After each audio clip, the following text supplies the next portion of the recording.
बिस्मिल्लाहिर्रहमानिर्रहीम। अस्सलाम वालेकुम वीवर्स। तो आज जो है स्टेट ऑफ लिक्विड मटेरियल जो है हम पढ़ने जा रहे हैं। सही है। इसमें जो है वो पहले क्या होता था, बोर्ड वालों ने इस टॉपिक को पहले एक चैप्टर बना दिया था, लेकिन अब जो न्यू बुक आई है उसके इस हिसाब से जो उन्होंने एक चैप्टर को स्प्लिट आउट कर दिया, यानी कि सॉलिड अलग, लिक्विड अलग, गैस अलग। अच्छा, ये बहुत ज़्यादा बेनिफिट भी है और थोड़ा सा लेंदी भी हो गया, यानी कि कहाँ वो ऊपरी इंटरव्यू दे देते हैं और ये चैप्टर तो पूरा ही अगर देखा जाए तो टॉपिक ही पूरा 10 ईयर में आते ही नहीं था। पूरा का टॉपिक लिक्विड में बहुत कम हुआ तो काइनेटिक मॉलिक्यूलर पूछ लिया, क्योंकि ऐसे ना न्यूमेरिकल्स तो होते नहीं हैं आपके। सही है ना। तो इस वजह से ना बस ये MCQs का पार्ट बना तो बना, वरना इसके अलावा कोई और इसका मैंने जो पूरा 10 ईयर छान मारा, लेकिन आपका इसमें से पिछले साल में से कोई भी एक भी जो है ना नहीं आया हुआ। MCQs आया तो आया, आपको वो MD की तैयारी के लिए पढ़ना पड़ेगा, लेकिन इस बार आपका ये एक लॉस हुआ कि नई बुक आ गई तो आपको चैप्टर को याद करना पड़ेगा और नई टॉपिक निकल जाता था पहले। सही है। तो आप क्या कर सकते हैं, तो पढ़ना पड़ेगा, क्योंकि इसमें से कुछ ना कुछ अब चैप्टर दे दिया है तो चैप्टर में से तो लाजमी है, लेकिन अगर चैप्टर में अगर एक टॉपिक होता तो वो उसमें तो बहुत ही फ़र्क होता है। जैसे कि अब इस चैप्टर में ये वाला टॉपिक है, बहुत ही कम चांसेस है यही टॉपिक आया, और अगर आप ये टॉपिक छोड़ भी देते हो तो कोई फ़र्क नहीं पड़ेगा, एक क्वेश्चन हमने छोड़ दिया। इस तरीके से वो इस टॉपिक को पूरा चॉइस से छोड़ देते थे, इस यानी लिक्विड टॉपिक को, क्योंकि इसके अंदर न्यूमेरिकल्स भी नहीं होते थे और लर्निंग ही होता था। तो इसके अंदर आपको लर्निंग ही करनी है, न्यूमेरिकल एक भी नहीं है और लर्न करना है आपको, पूरा थ्योरी है। तो सबसे पहले हम समझते हैं kinetic molecular interruption of cell. अच्छा, इसके अंदर कह रहे हैं सेल बिहेवियर के बारे में बता रहे हैं कि सेल के बिहेवियर क्या होता है लिक्विड पार्टिकल के अंदर जो सेल जो है ना बहुत ज़्यादा दूर होंगे, ना ही बहुत ज़्यादा करीब होंगे। समझे ये सेल्स हैं, मेरी उंगली सेल हैं और ये बस इस तरीके से। तो ये इनके अंदर ना हल्की सी मूवमेंट हो रही होगी, ये एक दूसरे से टकरा रहे होंगे। जितना पॉसिबल होगा ये हर जगह जाने की कोशिश करेंगे, एक दूसरे को एक अट्रैक्शन मूवमेंट होती है, रिस्ट्रिक्टिव होती है, जैसे कि एक दूसरे को बार बार बाउंस बैक करना।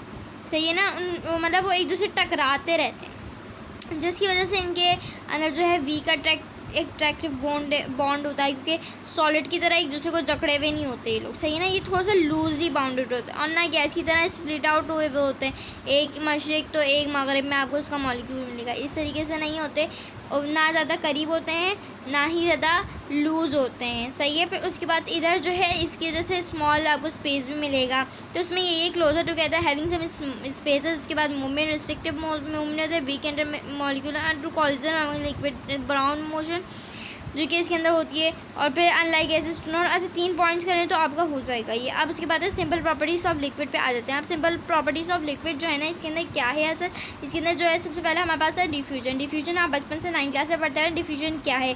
अगर मैं इसकी एक एग्जाम्पल दूँ आपको कि एक पानी की एक ग्लास है, ग्लास में पानी डालें, पानी के अंदर आप एक ड्रॉप ऑफ इंक जो है वो डाल दें, क्या होगा, आहिस्ता आहिस्ता करके बिना उसको हिलाए झुलाए क्या होगा, वो नीचे की तरफ क्या करेगी, यूँ फैलने लगेगी, यानी कि वो मिक्स होने लगेगी उस वाटर के अंदर।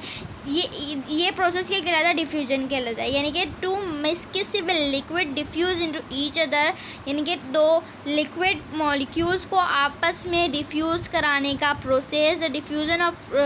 The process of diffusion in liquid is slower than gas due to the intermolecular gaps which cause difficulties in molecular movement. For example, a drop of ink is spilled in a glass full of water slowly. Okay, ये आपको समझ में आ गया। अब इसी तरीके से compression है। कॉम्प्रेशन में क्या होता है, यहाँ पे जो है ना लिक्विड मॉलिक्यूल कॉम्प्रेस कर जाते हैं। अच्छा, ये जो है ना as compare to gases very less होते हैं। अब इनके अंदर काइनेटिक मॉलिक्यूलर थ्योरी भी मौजूद होती है। अब इसके अंदर एक अगर रैंडमली मैं आपको मिसाल दूँ, एक हमने पानी का वो लिया से ग्लास है, उसके अंदर हमने पानी के मॉलिक्यूल पानी डाल दिया, उसके बाद हमने ऊपर से कॉम्प्रेस स्टार्ट करनी पड़ेगा, तो क्या होगा, मॉलिक्यूल वो क्या होंगे, मॉलिक्यूल क्या निकल के बाहर आ जाएंगे, या आप उसके अंदर से सुराख कर देंगे, या कहीं ना कहीं से जगह में के निकल जाएंगे, नहीं निकल सकते। क्या होगा, अगर बहुत ही दबाना शुरू करेंगे, बहुत ज़्यादा करा, कहीं ना कहीं से दबाने से क्या होगा, वो बाहर आने की कोशिश करेंगे, नहीं होगा। बहुत ही